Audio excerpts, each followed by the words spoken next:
So let me just talk about the past. What we have here, the Four of Pentacles. This is basically holding on very, very, very tightly to somebody, to a relationship partner, wanting to make things work, wanting to build a stable foundation with that person. So I feel many of you are at a point where financially you're very, very stable. You're stably employed and you have like, they say like you have a lot of positive energy all around you. Like, you know how to save money. You might have like, property behind you. Okay. You might own property, and you might also be like very well received in your professional life. And so when everything is going really well in those sectors, the only thing that you were struggling with is the relationship partner. Control issues. One person wants to do this. One person wants more freedom. And then the other person feels jealous when there's too much freedom. So I feel many of you were with somebody that either didn't want to submit. There is a lot of power struggle, control, and, one person did not want to stay. And I feel that the other person that you're dealing with, this is an energy. We have here the Prince of Swords, okay? You could be dealing with an air sign, an Aquarius, a Gemini, or a Libra. But I feel like this person is an energy of somebody that wants to live life kind of recklessly. They want to see the world. They're generally very honest, very faithful. But there are a lot of power dynamics, power struggle, control issues in this relationship. One person wants independence. The other person wants to control. I feel like the person you were dealing with wants independence. They want to come and go as they please. And they're honest, so they don't understand why you have restrictions imposed upon them. They might also not be ready for this foundational life that you're trying to build with them. Because you're stable, but they're not. They're just starting out professionally. So they don't feel like they have enough to give you. They don't feel like they can make promises to you because they don't know where they're going to be from one day to the next, from 1 month to the next, from 1 year to the next. So they tried, but I feel like they couldn't give you what you wanted. Okay. So this is moving away into the past. And I feel like you had a lot of trouble letting go of this person. And I also feel like you had a lot of trouble seeing things from their point of view. It has nothing to do with how much they love you or whether or not they even love you. That's not even a question, because I feel like they care. But I feel like you wanted love to be expressed and felt in a very specific and a very particular way.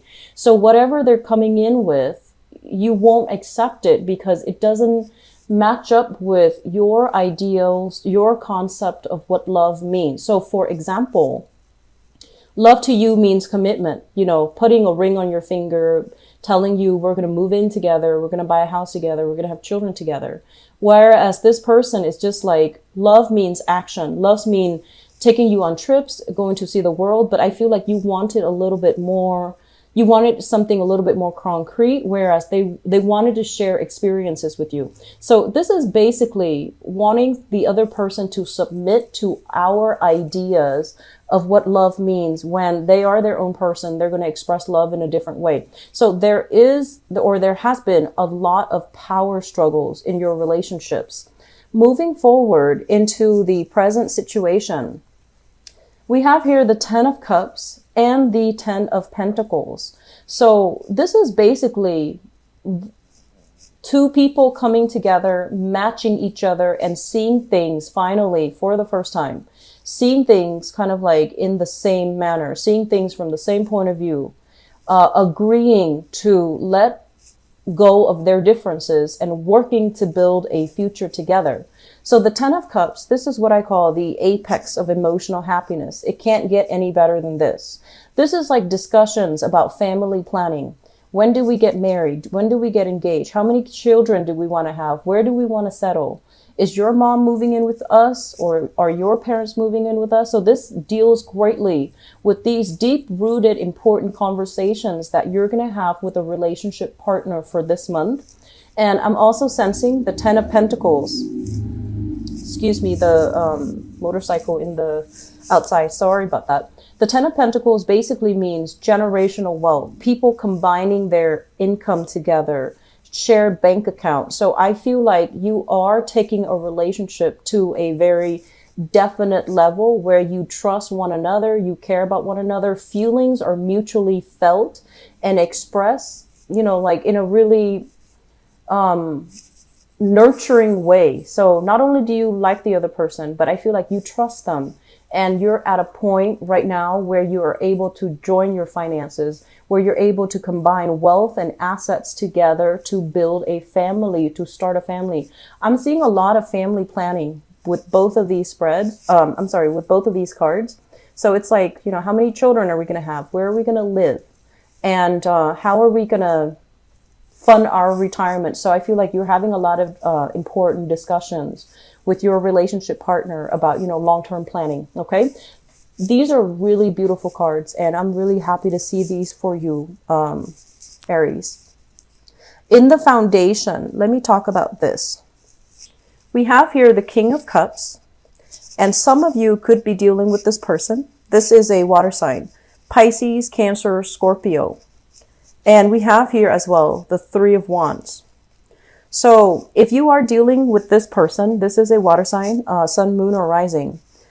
The Three of Wands basically means waiting for them to get their act together, waiting for them to get their life under control, waiting for them to, you know, kind of like extract themselves from a situation where they have been very emotionally rooted.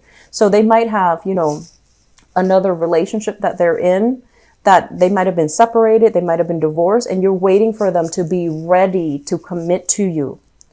And then for others, I feel like this is an energy of a water sign that you're dealing with where they really drag their feet. They take their time. They're not as ambitious, and they're not as, I want to say, spirited and directed as you are. So things that would take you 5 minutes to do, it takes them a lot longer. And so energetically, I feel like you and this water sign might be a little bit off, like not on the same page, emotionally, mentally, physically, and you might want the same things, but you're very clear and definite about what you need to do to get yourself what you want. Whereas this person is kind of flopping around, you know, they're still trying to get their act together. They're still trying to stabilize their life. They're still trying to build things for themselves. And so they might have trouble committing to you 100%. I'm also sensing if this is an ex that you have broken up with, Pisces, Cancer, Scorpio, what you're doing is you're turning back on this person. You're turning your back on this person. And I feel as well, if there has been a lot of promises that were made that fell short, if they made promises to you and they're like, we're going to do this next year, we're going to do that, and then none of those plans came to fruition, you start to see that, you know what, I'm wasting my time here. So you turn your back, and then you're like going out, branching off and looking at other opportunities, looking at other dating prospects, and looking at what else is available for you. So I do feel many of you turning your back on a relationship mainly because the other person is not following through with their promises. They're not able to give you concrete, definite answers. They're not able to give you like the information that you need in order to feel secure in your relationship with them. And crowning this reading is something that you're thinking about. We have the Ace of Swords, and we have as well the Fool. The Ace of Swords is basically important breakthrough communication that will really allow you to see where you stand with another person. It will allow you to see as well decisions that are made with another person, and we have the Fool. And we have here an air sign in your past. Okay, so an Aquarius, a Gemini, a Libra, that you might have really tried to work with. Like you might have tried to, okay, let's negotiate, let's compromise, let's just, you know, smooth out our energy so that we can stay together. I feel that there is going to be breakthrough communication here with an air sign that will allow you to see things from a different perspective, that will allow you to kind of like blend your energy together so that you're not leaving them with the Fool. You're not starting over. You're just rearranging, fixing a few things so that the relationship becomes a lot more stable, a lot more clear, and a lot more definite. So if you are dealing with an air sign and there has been stop, go, and power struggles, you want one thing, they want another, I feel like there's going to be a compromise here that will allow the two of you to come back together and to fix issues that might have crept into the relationship. Coming forward into the future position, we have the Sun as well as the Seven of Wands. Once again, you know, that whole concept about ego, power struggle, what one person wants on an individual basis might be in conflict with the partnership or with the partner as a whole. There is a major energy here about suppressing our ego, the thing that we want, in order to make things work. So you might have noticed in the past, right, there was a lot of combative energy. This is you wanting what you want specifically. And you might have had trouble seeing it. Like, you might want, for example, you might want 3 kids. You might want a house in the country. And then your partner is just like, no, let's live in the city. Let's have this, you know, vibrant social life, and let's not have children. And so you might have just, you know, wanted these things, but you're not 100% yet sure yet. But as soon as the other person suggests an alternative, then you're just like, no, I will only want this and that alone. And so I feel like there's a lot of just the whole concept about wanting something only because the other person said you can't have it, right? And then this whole concept about feeling as if somebody that you're with can't give you what you asked for, you feel that they don't love you. Okay? There are always physical constraints placed on a person. They can't give you whatever it is, but they can give you all the other things. So it feels to me like there were a lot of doubts in your mind as to, you know, whether or not somebody really cared about you, whether or not somebody really loved you, because you were approaching relationship more from an ego standpoint, what you can get out of it. Not that, you know, you're selfish or anything like that, but I feel like it was hard for you to kind of switch this story and see things from your partner's perspective, see where they're struggling and really hear them out. And this is the month where I feel like you're going to be able to break through all of those communication barriers. You're going to be able to blast through them. You're going to be able to revisit problems in the past and see them through a new lens, and seeing them through a new lens where you don't have to be combative. You don't have to doubt whether or not they care about you. You don't have to feel like you have to be on the defense when they say no. And so the whole concept about suppressing the ego and really allowing the other person to talk and allowing them to tell you, you know, to tell you like where they're coming from, and not just passively listening, but actively listening and really understanding where they're coming from and why they can't give you what you need, why they can't give you what you want, why they might not even be the right relationship for you. That's, I feel, is very crucial. I'm sensing a water sign here that is in the picture that they want you to slow down a little bit. And I feel like they're not at a point where they feel success, and so they can't really commit, okay? So if you're dealing with that, just be patient. And I also feel as well, earth sign, Taurus, Virgo, Capricorn. If this is an ongoing relationship where there is a lot of power struggle, control issues, you want to let that go. You want to release the energy.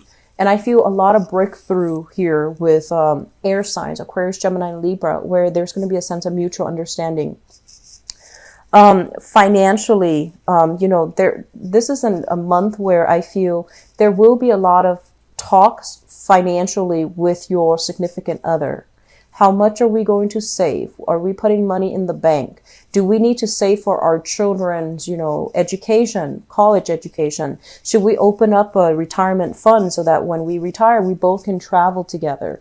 So a lot of discussions, a lot of important milestones, and a lot of opening up with a relationship partner is going to be happening for you guys for this month, okay?